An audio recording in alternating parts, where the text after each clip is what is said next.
Hello everyone, welcome to Coeliac Awareness Week with Free From Allergy.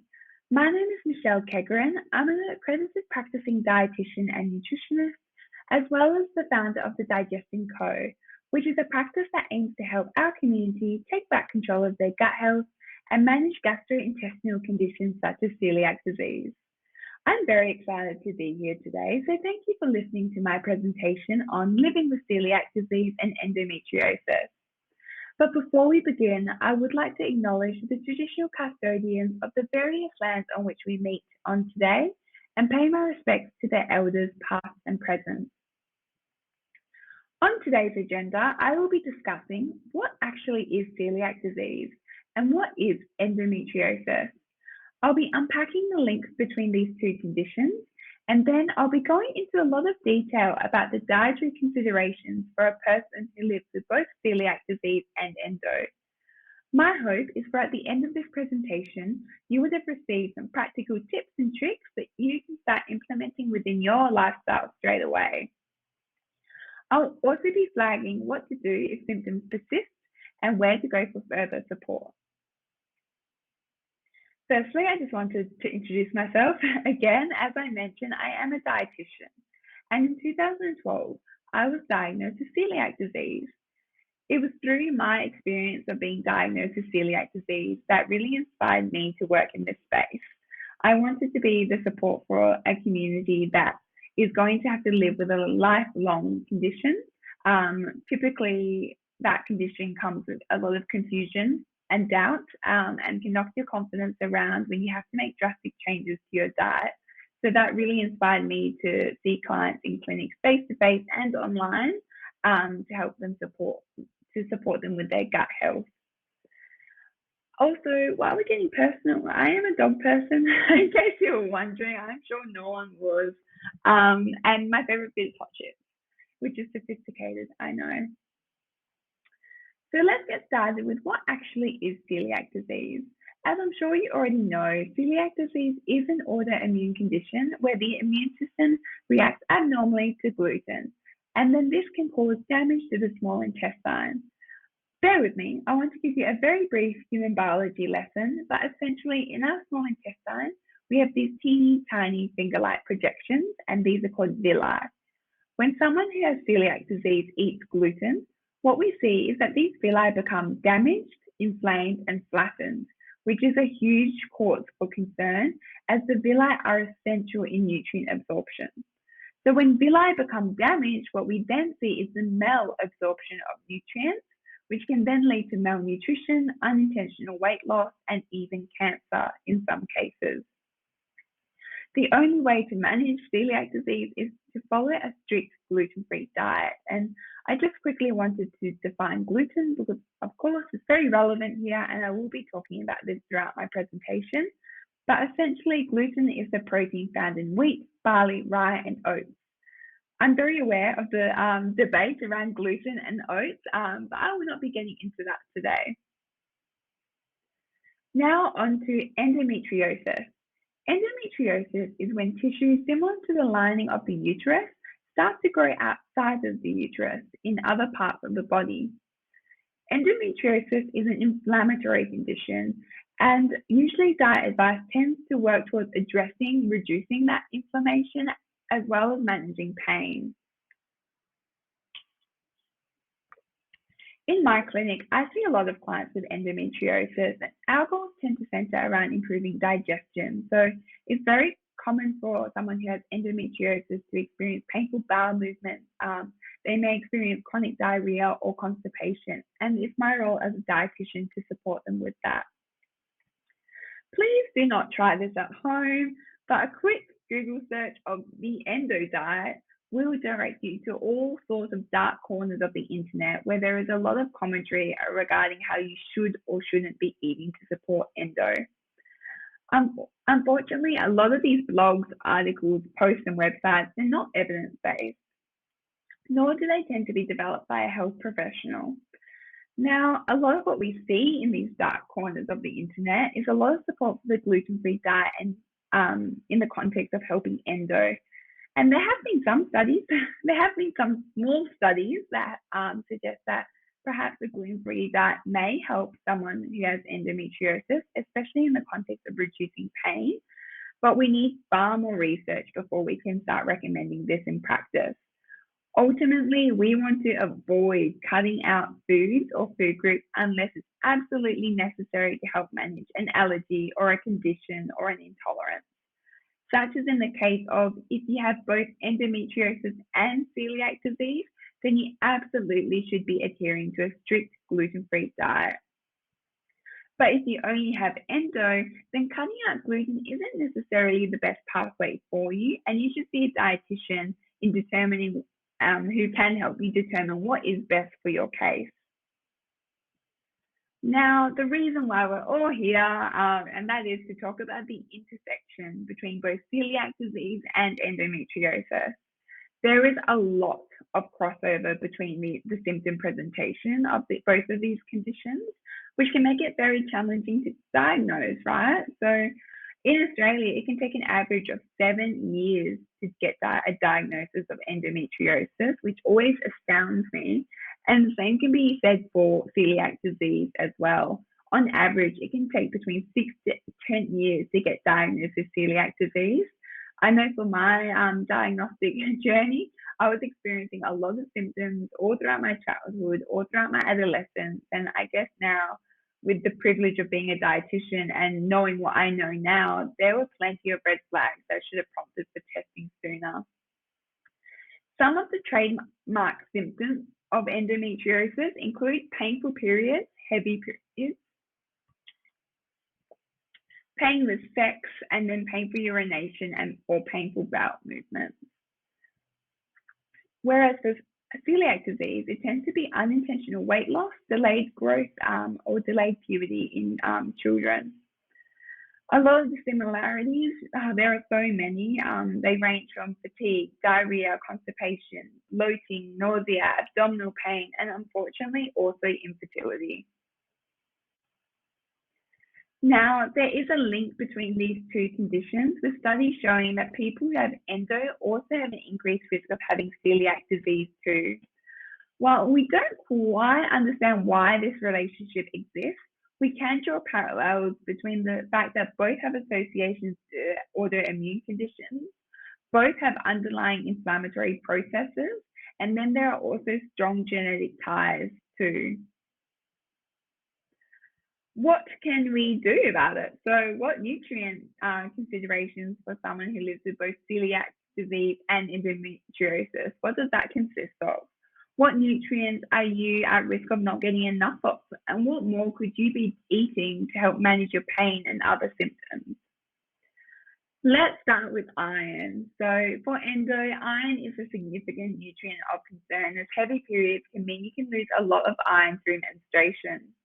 Whereas for celiac disease, there may be poor absorption. So if you have both of these conditions, then we absolutely need to be focusing on iron as part of our diet, even more so than you would if you weren't to have these conditions. Now, common signs and symptoms to be mindful of when it comes to low iron include fatigue, weakness, pale skin, a fast heartbeat or shortness of breath, dizziness or lightheadedness, as well as a poor appetite. Please keep in mind, if you go and get your bloods tested and then they come back as having low iron, it is very, very hard to get your iron up to where it needs to be through diet alone. So I would recommend you work closely with your GP, who will probably support you around iron supplementation or even point you in the direction of an iron infusion if you are a suitable candidate. However, food plays a very, very important role in helping us maintain our iron levels, or at the very least, slow down the decline of iron in our body. And we can do that by being strategic and selecting high iron foods, of which there are two main categories to consider.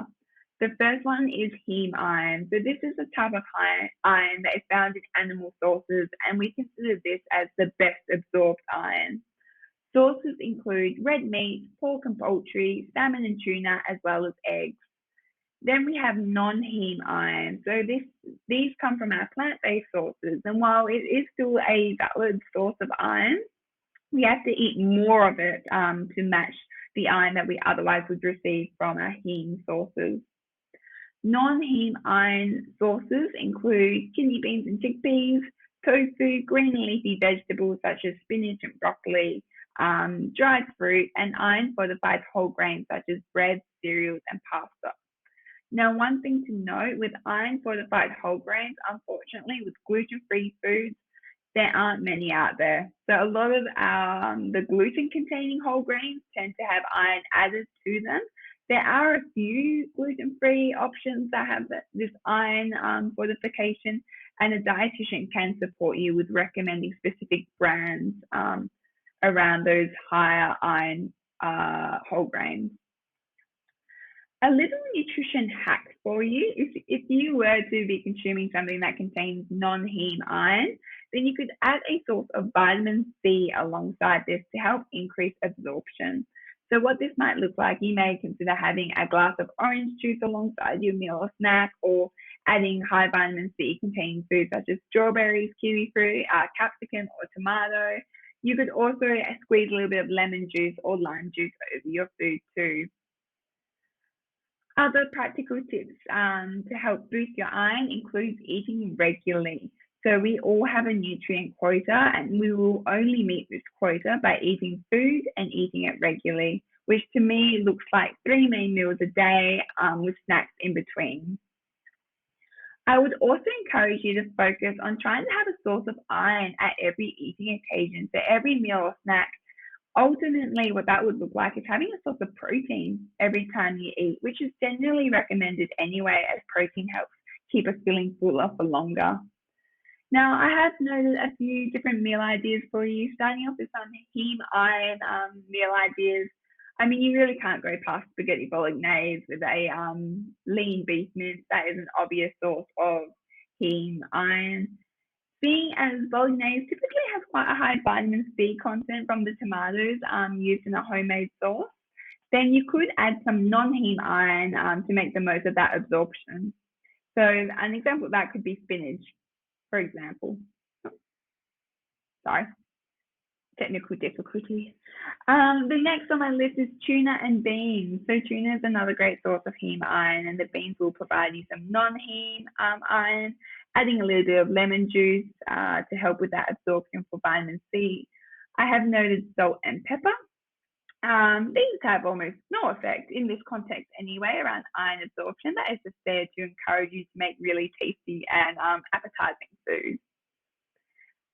Next one there is eggs on toast with baked beans. So that's a really hearty breakfast idea, or lunch or dinner. I don't make the rules. Any time of the day really suits, but with eggs, again, is a great source of iron. And coupling that, ideally, if you can get an iron-fortified gluten-free bread for toast would be great. Baked beans is a source of non-heme iron, and cherry tomatoes on the side can really help with that absorption from the vitamin C. Non-heme iron meal ideas now. So let's talk about tofu salads with some fruit such as grated apple or strawberries.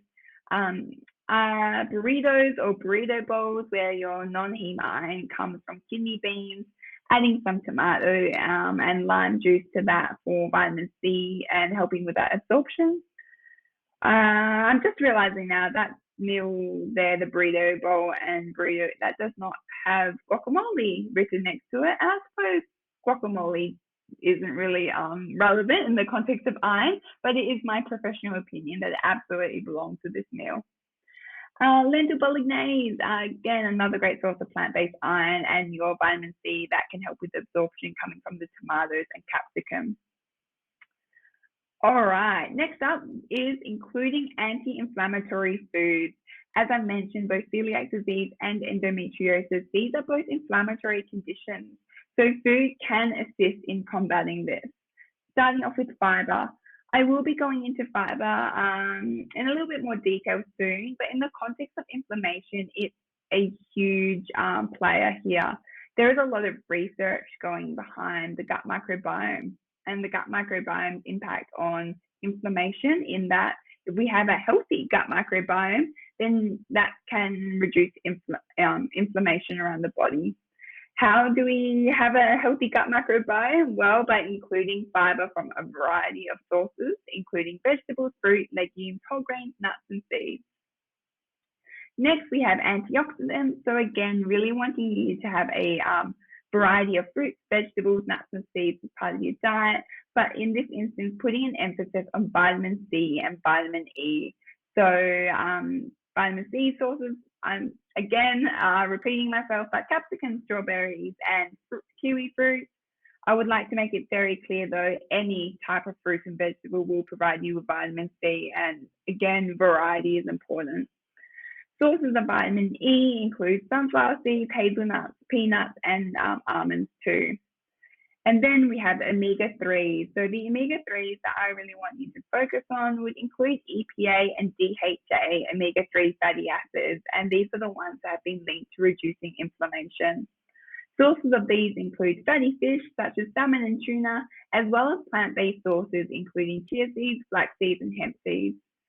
Similar to iron, when it comes to plant-based sources of omega-3s, sorry, I got flustered because I noticed the typo there with omega-3s. Please correct that to omega. But much like iron sources, when it comes to plant-based omega-3 fatty acids, we do need to be eating more of them to meet our requirements. Now, what are some practical tips to help reducing inflammation through our diet? Firstly, I encourage you to snack on high fiber foods such as trail mixes, or garnish your food with sunflower seeds, almonds, or peanuts. These are a great source of vitamin E, which are those antioxidant type foods. I love toasting some almonds and popping these throughout a salad for some extra crunch, or adding these on top of porridge or cereal. I also love garnishing with peanuts. So whenever I make a noodle dish or a stir fry or curry, peanuts are a really yummy addition there too. I basically recommend this to absolutely every client I come across, every client, every member of my family, all of my friends, strangers on the street. I will tell them eat a colorful range of vegetables, right? So very, very important for multiple reasons, especially in the context of inflammation. And don't overlook vegetables as a snack either. So have some veggie sticks with maybe some hummus or pesto. Add fruit to your breakfast, so you may choose to have some smoothies or adding fruit on top of yogurt or cereal. And don't forget to enjoy this as a snack too. We do love our snacks, so be sure to enjoy them. Enjoying tuna on crackers, again, is just another example of how you can get those omega-3 fatty acids in. But I guess it's also a source of iron too. So a lot of these recommendations serve multiple purposes. And then lastly, aiming for wholemeal bread when possible. And I say when possible because sometimes we are very limited with our options when it comes to a gluten-free diet. So if it's within your means, to try and get a wholemeal bread, or a bread with the nuts and seeds scattered throughout to give you a little bit more fiber. Speaking of fiber, this is the last nutrient I want to unpack. And I did briefly brush over this in the context of reducing inflammation, but now I really want to discuss fiber's role in digestion too. With endometriosis, now it's quite common, as I've said, to experience constipation, diarrhea with endo, and fiber can play a big role here. So in terms of constipation, it can really help move things along. And with diarrhea, fiber can actually thicken up your stool as well. However, there are always exceptions. So with endometriosis, sometimes there are other food intolerances at play that may be contributing towards altering bowel movements, especially diarrhea. I'm not going to go into that into too much detail here, but there is potential for certain foods that are under the FODMAP umbrella to be quite high in fiber, but yet they can cause some symptoms. So again, it just goes to show the importance of working with a dietitian to really identify triggers for you, and that way you can get some suggestions about specific types of fibers that agree for you and your gut and body. Then we have celiac disease. So I see this quite often in clinic. We have a client who's in very early stages of their diagnosis. They're experiencing a lot of diarrhea, and then with time get their diagnosis and progress onto a gluten-free diet. only to find that their bowels swing in the other direction of constipation. And this is typically down to the fact that gluten-free alternatives are often lower in fiber compared to gluten-containing products. So we're really going to have to focus on fiber from other sources beyond whole grains, etc., or gluten-containing whole grains, I should say. Now, tips and tricks to boost your fiber: eating regularly. This is the hill I die on. I would recommend this for the rest of my life, I'm sure of it, but eating regularly is absolutely essential. I truly can't. So sorry, I truly can't. I don't want to, yeah, no, eating regularly is just what we have to do. I'm so sorry. Then eating a variety of plant foods. So I am sounding like a broken record at the moment, but this is, again, the hill I die on and very, very important for our gut health. Lastly, increase your fiber intake slowly. So if you know, increasing fiber too quickly can actually worsen your symptoms. So we do want to take a progressive approach with this.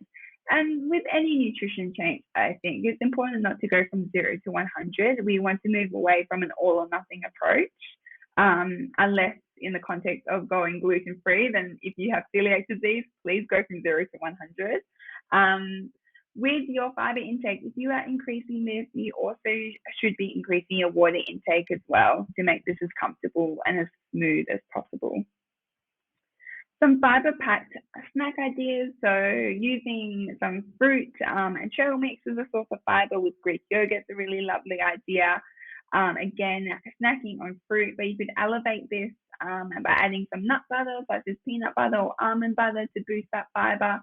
And again, snacking on trail mixes that include nuts, seeds, and dried fruits are a great place to start.